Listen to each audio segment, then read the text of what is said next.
अस्सलामुअलैकुम, मैं हूँ शाइस्ता शहजाद और आप देख रहे हैं इस वक्त मेरा यूट्यूब चैनल शाइस्ता टॉक्स और मेरा फेसबुक ऑफिशियल पेज।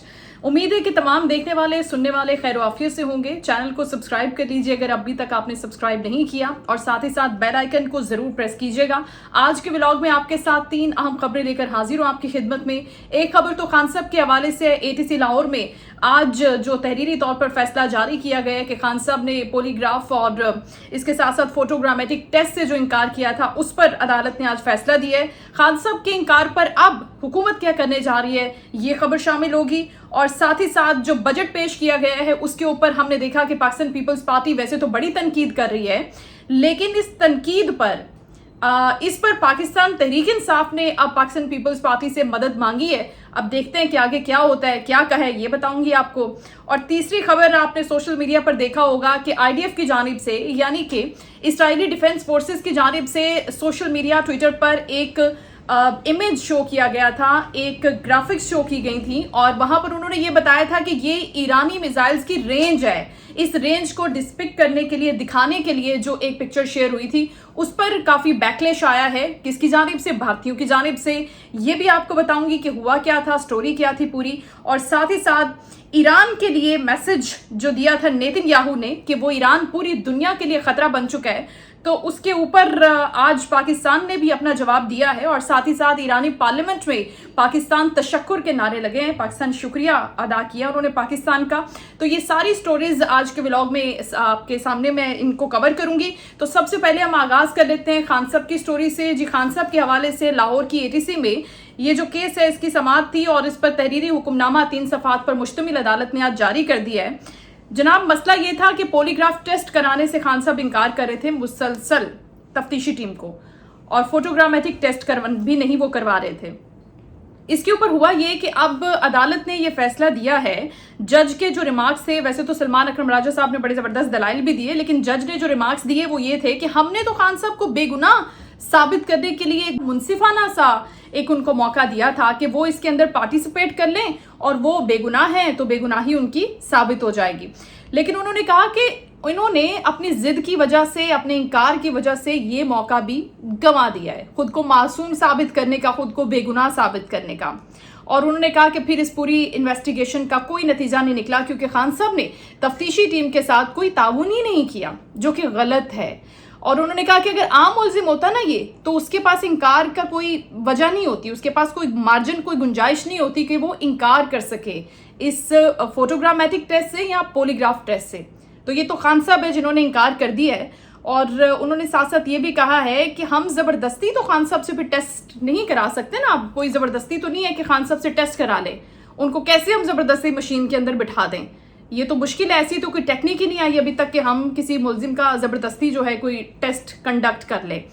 तो साथ ही उन्होंने कहा कि ये तो है ऐसी सूरत हाल, इसके ऊपर अब तकनीकी बुनियादों पर इस केस को देखना होगा क्योंकि किसी और के पास तो इख्तियार नहीं है कि खान साहब को हम मना सकें कि भाई आप आएँ और इस टेस्ट का हिस्सा बने। तो ये एक अहम डेवलपमेंट थी एटीसी लाहौर की इस केस के हवाले से, क्योंकि खान साहब जो हैं वो मुतादिद बार इस टेस्ट के लिए इनकार कर चुके हैं। और पाकिस्तान तहरीक इंसाफ भी कहती है कि भाई ये टेस्ट आप क्यों कराना चाहते हैं, इसकी वजह क्या है। इसके अंदर एक तो इतने कम चांसेस होते हैं कि आपको एक्यूरेट रिजल्ट मिले, और शायद खान साहब के इनकार की भी यही एक रीजन समझ में आ रही है क्योंकि शायद उनको एक्यूरेसी का पता है कि इसके अंदर चांसेस कितने % होते हैं एक्यूरेट होने के। इसके साथ साथ अब हुकूमत का तो ये बड़ा ही मानना था और उनकी बड़ी चाहत थी, बड़ा ख्याल था कि खान साहब इस टेस्ट के लिए राजी हो जाएं, लेकिन अब हुकूमत पड़ गई है मुश्किल में। इसके बाद क्या वो करें तो क्या करें। हुकूमत के लिए सिर्फ खान साहब भी मुश्किल नहीं है, हुकूमत के लिए एक और बड़ी मुश्किल है। पंजाब का बजट आज पेश कर दिया गया जी, मरियम नवाज शरीफ साहिबा भी तशरीफ लेकर आई थी आज असेंबली में और बड़ा ही शोर हुआ, बड़ी एक मछली मंडी जैसे हमेशा हम कवर करते हैं बजट इजलास को। कोई भी हुकूमत हो, बजट इजलास का यही हाल होता है कि कोई बात समझ में नहीं आती, कोई आवाज़ कानों पड़ी सुनाई नहीं देती। तो कुछ ऐसी ही सिचुएशन थी आज जब बॉयकॉट कर रहे थे, जब एहतजाज कर रहे थे, जब नारेबाजी कर रहे थे अपोजिशन जमातें, और बजट पेश कर दिया गया ऐसे में, या बजट पेश करवा लिया गया। तो उसके अंदर क्या दादोशुमार का हेरफेर है, बाकी बजट तो आप देख ही रहे हैं, वफाकी हुकूमत का तो आपने देख ही लिया और पंजाब गवर्नमेंट का भी इससे मिलता जुलता ही है, इसमें कोई रिलीफ की बात नहीं है। लेकिन इसको तनकीद का निशाना बहुत बनाया जा रहा है कि इसके अंदर आपने किसी भी तबके के लिए कोई मुनासिब चीज नहीं रखी, किसी का ख्याल तो कर लेते आप, किसी एक बंदे के लिए रिलीफ कर देते ताकि बाकी चीज़ों को हम मैनेज कर लेते, लेकिन ऐसा कुछ भी नहीं हुआ। सिर्फ अदादो शुमार का हेरफेर है और बड़े कोई घिनौना किस्म का खेल है जिसको समझने से आम लोग तो कासिर होते हैं। तो जनाब ये थी बजट की कहानी। और इसी खबर से जुड़ी हुई दूसरी खबर जो है, पाकिस्तान तहरीक इंसाफ के असद कैसर साहब ने रब्ता किया है पाकिस्तान पीपल्स पार्टी के सीनियर रहनुमा राजा परवेज अशरफ से और उनको ये रिक्वेस्ट किया है कि हम तो देख रहे हैं टेलीविजन प्रोग्राम्स के अंदर, आपके स्टेटमेंट्स भी अखबारात में हम पढ़ रहे हैं कि आप भी इस बजट के ऊपर खुश नहीं हैं, आपके बयानात हम देख रहे हैं, आप कह रहे हैं कि ये सही नहीं है बजट। तो अब फिर आप ऐसा करें कि आप हमारे साथ मिल जाएं, पाकिस्तान तहरीक इंसाफ के साथ मिल जाएं और इस बजट की वोटिंग की जो होनी है ना पास करने के लिए, उसका बॉयकॉट कर दें।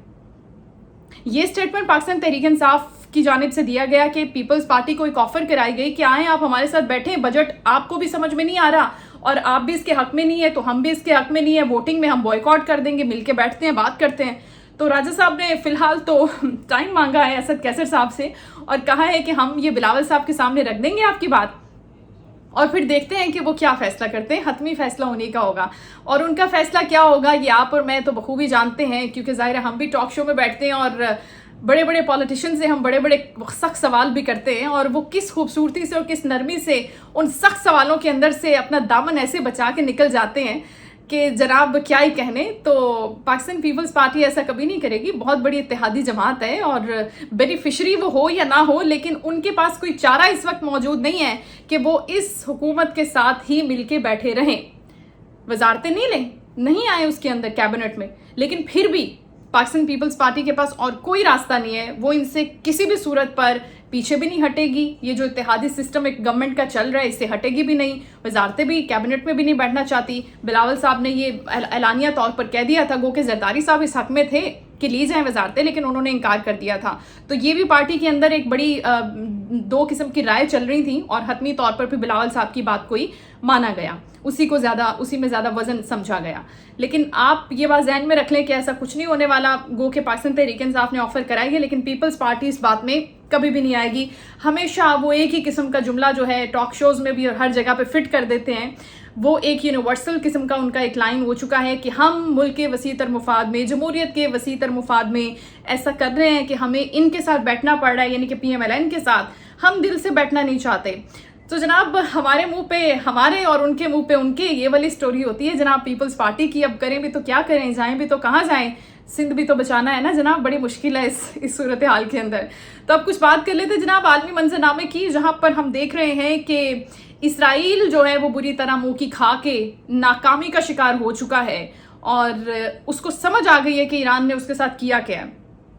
जहां पर वो ये कह रहा है कि ईरान ग्लोबली एक थ्रेट है और वहां पर ये भी बात उसको समझ में आ गई है कि अब जो है ना कहानी कुछ आगे जा चुकी है, तो मसाइल जो हैं वो कुछ बढ़ चुके हैं। ट्रंप साहब कल तक ये कह रहे थे कि मैं तो इसके अंदर नहीं हूँ, मेरा तो कोई लेना देना नहीं है कि इसराइल ने ईरान पर अटैक कर दिया है, तो I am not with them.